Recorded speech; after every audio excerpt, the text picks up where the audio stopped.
Hey guys, Chad here from Take It or Leave It, here with my top 5 biggest disappointments of 2025. Now, as a quick reminder, a disappointment is basically the opposite of a pleasant surprise. And I say that because you might be wondering, where the hell is Jurassic World Rebirth? But you see, I knew Jurassic World Rebirth would be a piece of shit, so it doesn't go on my disappointments list. It didn't disappoint me. It was just as bad as I thought it would be. And spoiler alert, there's only one film on this list that I actually think is bad. The rest I think are above average or better. Alright, and with all that down, let's get into my 5th biggest disappointment of 2025, which was Weapons. When all but one child from the same class mysteriously vanish on the same night at exactly the same time, a community is left questioning who or what is behind their disappearance. You see why I had to start off with that disclaimer? I mean, Weapons is a very good film. I gave it a 7.3. I had a really good time. I saw it a few times in theaters. The problem is that this became my most anticipated film of the year, as it had one of the best teasers and official trailers I've seen in recent memory. Trailers which sold this as a ruthlessly intense and horrifying film. I mean, after seeing these trailers, I thought we might have the next Hereditary on our hands. And this film was far more funny than it was intense and horrifying. And there's nothing wrong with that per se. I think a lot of people really appreciated the film because it was so funny. But there was nothing funny about the trailers, and I just didn't expect that going into it, which is why I think this was such a disappointment. I just didn't have my expectations managed accordingly based on the trailers that I saw, which I think explains why I expected to give this film as high as a 9 out of 10, but ended up giving it a 7.3 out of 10. And at number 4, we have Bring Her Back. A brother and sister uncover a terrifying ritual at the secluded home of their new foster mother. Raka Raka came back off their 2022 horror hit Talk to Me with this horror/drama Bring Her Back. And while I didn't love Talk to Me, the trailers for Bring Her Back had me fired up. But despite some great performances and some fantastic gore, poor pacing, and an ending with seemingly zero resolution for who we thought our main protagonists were, brought down this film several pegs for me. And despite being 0 for 2 with me, Raka Raka clearly has talent, so I'm hoping their next film connects with me. But as for Bring Her Back, I was thinking this would be a 7.3 out of 10 for me, but it ended up being more like a 5.3 out of 10.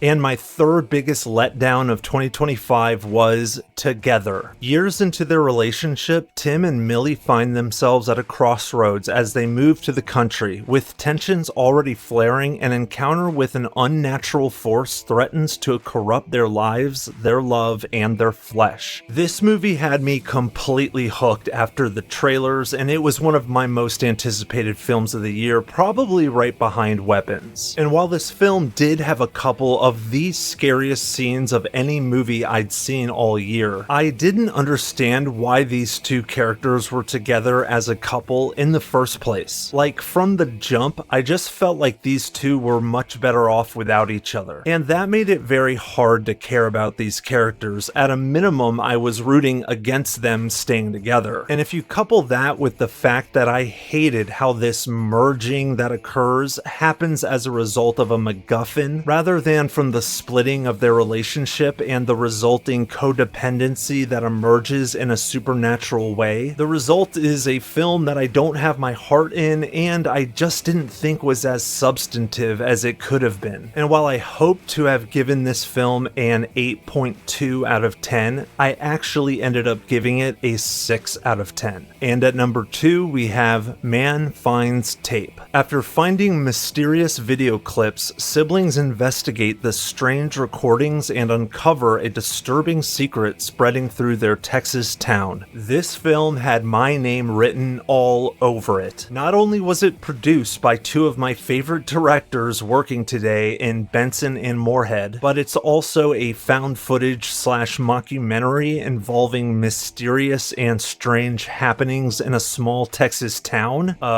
Me. But unfortunately, this film abandoned the mystery about halfway through in lieu of a more thrill ride and action-packed second half that ended up feeling so isolated because they didn't show us the macro effects resulting from these strange events. This truly was a heartbreaker for me, as I expected that I might give it around an 8 out of 10, but I actually gave it a 5.3 out of 10. And finally, the biggest disappointment of 2025 for me goes to not only one of the worst films, if not the worst film that I saw in 2025, but also the longest music video of 2025. And if you're thinking I'm gonna say Tron Ares, you are sorely mistaken, because there were actually 2 overly long music videos that came out in 2025, the second of which was Hurry Up Tomorrow. Listen, I'm a huge fan of Trey Edward Shults, who directed It Comes at Night, one of my favorite horror movies of all time. I mean, he's one of those directors that when he does something, I'm excited about it. I don't need to see a trailer or a synopsis. If he's doing it, I'm pumped. But god damn, is this how cancerous The Weeknd is to filmmakers? I didn't see that show, I think that was on HBO that he was in, but I heard it was absolute hot trash. And look, I actually like The Weeknd's music, but I kinda have to pin this on him because he is so involved with this film. And up until this movie, Shults was batting 1,000 in my book. And yeah, I think I'm gonna answer my own question. The Weeknd was a big, if not the biggest problem with this film. I mean, rarely do I ever seriously consider leaving a movie before it's finished, but after the 3rd and 4th Weeknd music video within this film, I was seriously thinking about it. It was absolutely dreadfully freaking painful. And I don't know who the hell thought that The Weeknd could lead his own freaking movie. Are you serious? And then you put him next to Jenna Ortega and Barry Keoghan, 2 of the more reliable and competent actors working today, and he just stands out like a sore thumb. I mean, look at this scene. Shut the fuck up! Shut the fuck up! Shut up! What are you doing? What the fuck are you doing? I have to go right now. I'm getting calls. I have to catch a flight. I'm on a tour. You see, I'm trying to be nice right now, right? You're forcing me to be bad, but I'm actually doing a good thing. All right? So just chill the fuck out, and I gotta go.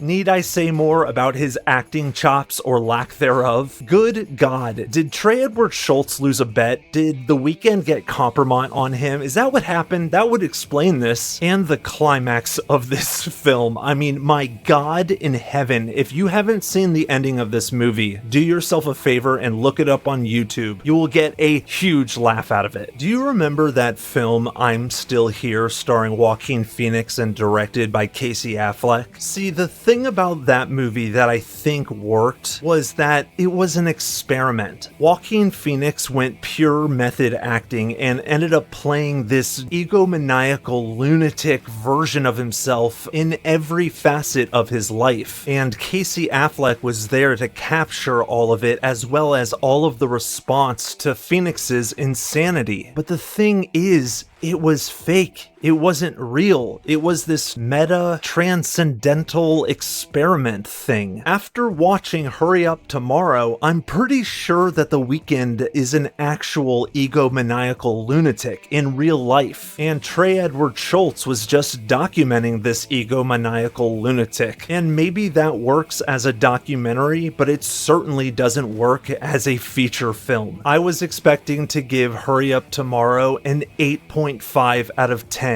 Yes, that's how much I trusted Shults, people. But after walking out of this experimental dumpster fire, I ended up giving it a whopping 2 out of 10. Trey Edward Shults, if you're listening, I hope you're doing okay, and press any button if you're in danger. But those are just my thoughts, take it or leave it. What do you guys think? What do you think of my list? What was your biggest disappointment of 2025? Let me know down in the comments section. Let's talk about it. And if you enjoyed this video but you want more information about what's on my watch list, what I'm currently watching, the kind of ratings I'm giving these films, as well as upcoming releases I'm looking forward to, don't forget to follow me on track.tv. My username is TIOLI_reviews. The link is in the description box. Go ahead and click it and start following me on Tracked, and I look forward to seeing you over there. And as usual, guys, thank you so much for stopping by my channel. I really appreciate it. Don't be afraid to hit that like and subscribe button. And until next time, I'm Chad from Take It or Leave It, and I'll check you later. Check you later. Check you later. Hey, man, get off my case. Oh, man. Chicks don't want to hear that shit.